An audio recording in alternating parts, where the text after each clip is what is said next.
అచ్చ తెలుగుతనం అనేది బతుకమ్మ పండుగలోనే ఎక్కువ కనిపిస్తుంది. గౌరమ్మ గౌరమ్మ అంటారండి. ఎవరా గౌరమ్మ? అమ్మవారేగా.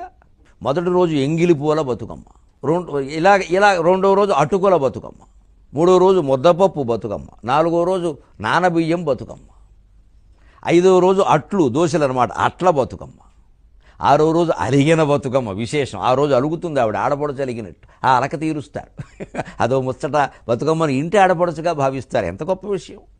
ఏడో రోజు వేపకాయల బతుకమ్మ, ఎనిమిదో రోజు వెన్నముద్దల బతుకమ్మ. ఎంత చక్కని మాటలండి, జాతి మర్చిపోయిన మాటలు ఇవి. తొమ్మిదో రోజు సద్దుల బతుకమ్మ. సద్దులు అంటారు, అది సద్ది. ఆ రోజు అమ్మవారిని నీళ్ళలో సాగనంపుతూ సద్ది ఆహారం కూడా పెడతారు. బతుకమ్మ పండుగ ప్రజల్లోంచి పుట్టింది, జానపదుల్లోంచి పుట్టింది, పల్లెటూరి ప్రజల్లోంచి పుట్టింది, నిమ్మన వర్గాల్లోంచి పుట్టింది, పేదవాళ్లలోంచి పుట్టింది, బహుజనుల్లోంచి పుట్టింది. చాలా కష్టాలు పడుతున్న వాళ్ళు, ఇబ్బందులు పడుతున్న వాళ్ళు ఆ పాట రూపంలో